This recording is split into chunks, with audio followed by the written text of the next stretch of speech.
నిజ నిర్ధారణకు అంతిమ నిర్ణయం డిఎన్ఏ టెస్ట్. ఉన్నది ఉన్నట్లుగా వాస్తవాలను శోధించి వివరించే మన డిఎన్ఏ టీవీ, మన రాష్ట్రం, మన ఛానల్. నేను చూశాను, ప్రతిపక్షంలో ఉన్న పార్టీ నాపైన తీవ్రమైన ఆరోపణ చేసింది. వాళ్ళు అధికారికంగా ట్వీట్ పెట్టారు. వాళ్ళకి నేను 24 గంటలు సమయం ఇస్తున్నా. 2000 రూపాయలు నా బ్యాంక్ అకౌంట్కి వచ్చింది, నా జోబులోకి వచ్చిందని వాళ్ళు అంటున్నారు కనుక నిరూపించండి, లేదంటే ఆ స్టేట్మెంట్ విత్డ్రా చేయండి. ఈ రెండు చేయకపోతే చాలా తీవ్రమైన పరిణామాలు ఉంటాయి. లీగల్గా నేను దీనిపైన ముందరికి వెళ్ళాలని నిర్ణయించుకుంటాం జరిగింది. ఎందుకంటే ప్రజలు కూడా ఒకటి గుర్తుపెట్టుకోవాలి, వైకాపా పార్టీ అనేది ఒక అబద్ధాన్ని 100 సార్లు చెప్పి నిజం చేసేదానికి ప్రయత్నించే పార్టీ. 2019 ఎన్నికల్లో కరెక్ట్గా వాళ్ళ సొంత బాబాయిని వాళ్ళే చంపేసి ఏకంగా నింద మా నాయకుడు చంద్రబాబు నాయుడు గారి పైన ఆనాడు వేశారు. మేము ఆనాడు సమర్థవంతంగా తిప్పికొట్టలేకపోయాం కనుకనే ప్రజలు నమ్మారు. కానీ ఇప్పుడు చూడండి, చెల్లెలు చెప్తున్నారు ఏం జరిగిందో. సో అలా అబద్ధాలు చెప్పి ప్రజలు నమ్మించడానికి ప్రయత్నిస్తున్నారు. ఈ 2000 రూపాయలు, నేను ఆ ట్వీట్ని నేను చదివాను, ఆ 2000 రూపాయలు నా జోబుకి వచ్చిందన్నారు. వాళ్ళు నిరూపించాలి, లేదంటే ఆ స్టేట్మెంట్ వెనక్కి తీసుకోవాలి, లేదంటే to the fullest extent of the law I will take action against them. రెండో విషయం వచ్చేగల, వాళ్ళు యూడైస్ డేటా గురించి మాట్లాడుతున్నారు. అంటే పాపం అక్కడున్న గతంలో పనిచేసిన విద్యాశాఖ మంత్రులు కనీసం బేసిక్స్ తెలీదు. యూడైస్లో అంగన్వాడీకి వెళ్తున్న పిల్లలు ఉంటారు, ఎల్కేజీకి వెళ్తున్న పిల్లలు ఉంటారు, యూకేజీకి వెళ్తున్న పిల్లలు ఉంటారు. ఈ స్కీమ్ వాళ్ళకి వర్తించదు. నంబర్ 1. నంబర్ 2, గత ప్రభుత్వం జీఈఆర్ గ్రాస్ ఎన్రోల్మెంట్ రేషియో చూపించేదానికి 18 సంవత్సరాల కన్నా ఎక్కువ వయసు ఉన్న వాళ్ళని తీసుకొచ్చి ఏకంగా ప్రభుత్వ పాఠశాలల్లో చదువుతున్నారని వాళ్ళని ఎన్రోల్ చేస్తాం జరిగింది. పక్క రాష్ట్రాల్లో చదువుతున్న పిల్లల్ని తీసుకొచ్చి ఆంధ్ర రాష్ట్రంలో చదువుతున్నారని చూపిస్తాం జరిగింది. విత్ ప్రూఫ్ నా దగ్గర ఉన్నాయన్నీ. విద్యాశాఖ మంత్రిగా నేను వాస్తవాల దగ్గర ఉండాలి కనుక మొత్తం లిస్ట్, ఎందుకంటే ఇది డ్రాప్ బాక్స్ అని ఉంటుంది. అంటే ఈ పాఠశాలలో పిల్లలు ఉంటారు, ఈ పాఠశాల పిల్లలు మధ్యలో ఉంటారు, గాల్లో ఉంటారు పిల్లలు. డ్రాప్ బాక్స్ అంటారు అది ఐటీలో. ఈ వాళ్ళ సిస్టంలో డ్రాప్ బాక్స్ అంటారు. అక్కడ పెట్టేశారు. పిల్లలు ఎక్కడున్నారో మాకు తెలీదు. మొత్తం వెరిఫై చేస్తే దొంగ లెక్కలు ఉన్నాయని తేలినాయి. ఒక విద్యాశాఖ మంత్రికి అసలు ఎంతమంది పిల్లలు ప్రభుత్వ పాఠశాలలో చదువుతున్నారు తెలుసుకున్నాక నాకు 100 రోజులు పెట్టిందండి. 100 రోజులు పెట్టింది నాకు. అధికారులు అడిగితే సార్ మాకు నంబర్ క్లారిటీ లేదు సార్, గతంలో వీళ్ళు ఎట్లా నడిపించారో నాకు అర్థం అలా విద్యాశాఖ. అంటే ఏదో లెక్కలు ఉన్నాయి, ఏదో నంబర్లు ఉన్నాయని చెప్పి చేస్తాం కాదు. రెండోది, నిజంగానే వాళ్ళంత భావించుంటే వాళ్ళు ఎందుకు ఇవ్వలేదండి? అమ్మ ఒడి ఎందుకు ఇవ్వలేదు వాళ్ళు? ఈరోజు మేము ఇస్తున్నాం. అర్హులు ఎంతమంది ఉన్నారో వాళ్ళు ఇచ్చేదాకా మేము సిద్ధంగా ఉన్నాం. మొత్తం లిస్ట్ GSWS ముందర పెడతాను, బయట పెడతాను.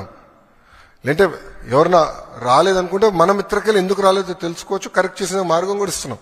సో అర్హులు ఎంతమంది ఉన్నా ఇచ్చేదానికి కూటమి ప్రభుత్వం సిద్ధంగా ఉంది.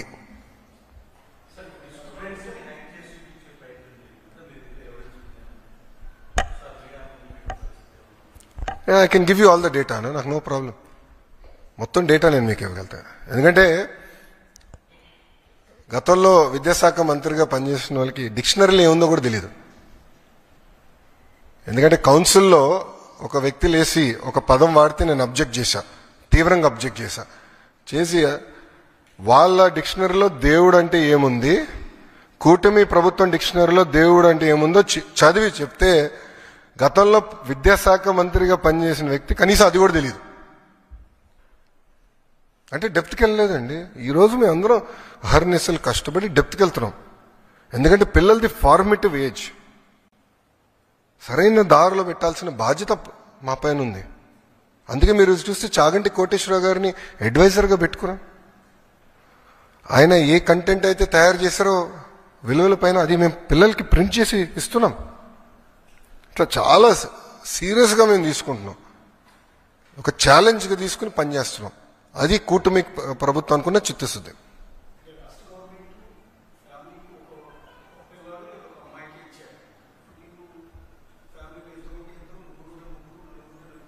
5 ఉంటే 5. ఎస్.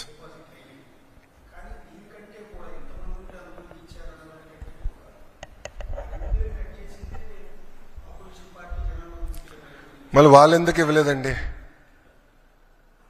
వాళ్ళు ఏదైతే పెట్టారో వాళ్ళు పెట్టిన కండిషన్సే మేము పెట్టాం. మేము కొత్త కండిషన్స్ ఏం తీసుకురాలేదు. గత ప్రభుత్వం పెట్టిన కండిషన్స్ ఏదైతే ఉందో అదే ఫాలో అయ్యాం. ఎలిజిబిలిటీ క్రైటీరియాకి ఎలిజిబిలిటీ అయ్యేదానికి ఏదైతే ఉందో మెకానిజం అదే మేము ఫాలో అయ్యాం. సో వాళ్ళు మమ్మల్ని ప్రశ్నించే హక్కు వాళ్ళకి ఎక్కడుందంట? వాళ్ళు చేయండి మమ్మల్ని ఎట్లా ప్రశ్నిస్తారు? ఇప్పుడు కాంటే వీడియో ఇస్తాను నేను. వాళ్ళ పార్టీకి చెందిన నాయకులు ఎంతమంది పిల్లలు ఉంటే అంతమంది పిల్లలకి ఇస్తానని చెప్పి వాళ్ళు ఇవ్వకుండా మమ్మల్ని ప్రశ్నించే హక్కు వాళ్ళకి ఎక్కడి నుంచి వచ్చిందండి? మాకు ఆ చిత్తశుద్ధి ఉంది, మేము ఇస్తున్నాం.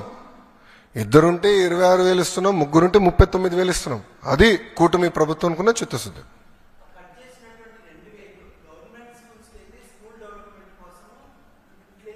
ఎస్, మ్యాక్సిమం లేరు స్వామి. I'm sorry. ప్రైవేట్ స్కూల్స్ ని అభివృద్ధి చేసాక నేను ఇక్కడ లేను. ప్రభుత్వ పాఠశాలల్ని బలోపేతం చేసాక నేను ఇక్కడ ఉన్నా. ప్రభుత్వ విద్యని బలోపేతం చేసాక నేను ఇక్కడ ఉన్నాను. ఆ డబ్బులు ప్రభుత్వ పాఠశాలలకే ఖర్చు పెడతాము.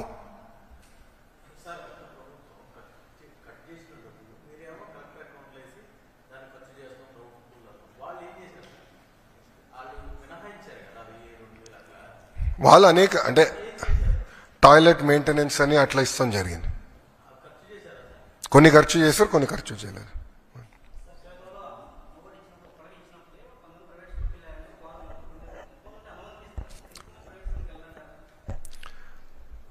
సార్, నేను ఫ్రీ మార్కెట్స్ ని బలంగా నమ్మే వ్యక్తిని. ప్రభుత్వ పాఠశాలలో నాణ్యత పెంచితే, యాక్సెస్ పెంచి, ఒక పద్ధతి ప్రకారం పిల్లలు మేము చదివించి మంచి మార్క్స్లు మేము సాధించి నైతిక విలువలు పెంచితే ఆటోమేటిక్గా తల్లిదండ్రులు వాళ్ళ పిల్లల్ని ప్రభుత్వ పాఠశాలకు పంపిస్తారని బలంగా నేను నమ్ముతున్నాను. సో మార్కెట్లో నేను కంపీట్ చేస్తా. ఈరోజు నేను ఎన్రోల్మెంట్ పెంచాలంటే నాకు 2 నిమిషాల పని. నాకు పర్మిషన్స్కి వచ్చి అన్ని పాఠశాలలు రిజెక్ట్ కొట్టారు అనుకోండి, ప్రైవేట్ పాఠశాల పర్మిషన్ అన్ని రిజెక్ట్ కొట్టారు, ఆటోమేటిక్గా నాకు పెరుగుతుంది కదా. కానీ దొడ్డిదారిని చేసినట్టు అవుతుంది కదండి. మేము క్వాలిటీ పెంచకుండా ప్రైవేట్ పాఠశాలలు నేను పర్మిషన్ ఇవ్వకపోతే నష్టపోయేది ఎవరు? పిల్లలు నష్టపోతారండి. సో నేను నాణ్యత పెంచాలి. నాణ్యత ఎంత పెంచాలి?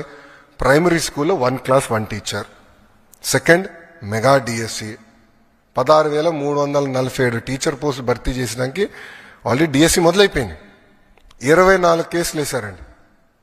24 కేసులు వేశారు డిఎస్సి ఆపేదానికి. బట్ ముందరికి పక్కడబందిగా నోటిఫికేషన్ ఇచ్చాం కనుక we are able to go head. So teacher recruitment జరుగుతుంది. ప్యారల్గా మీరు చూస్తే కరికులం చాలా ఇంప్రూవ్ చేశాము. ఉపాధ్యాయులకి ఎలాంటి ఇబ్బంది లేకుండా సంస్కరణలు తీసుకొచ్చాం. సో వాళ్ళందరినీ భాగస్వామ్యం చేశాం. ఇంకో పక్కన తల్లిదండ్రుల్ని, విద్యార్థిని, ఉపాధ్యాయుల్ని ఎంగేజ్ చేస్తూ పేరెంట్ టీచర్ మీటింగ్ కూడా పోయిన సంవత్సరం డిసెంబర్లో పెట్టాం. ఈ సంవత్సరం కూడా జూలై 5వ తారీఖు నాడు మెగా పేరెంట్ టీచర్ మీటింగ్ ఉంటుంది రాష్ట్ర వ్యాప్తంగా. అదేవిధంగా డిసెంబర్లో మళ్ళీ ఉంటుంది. సో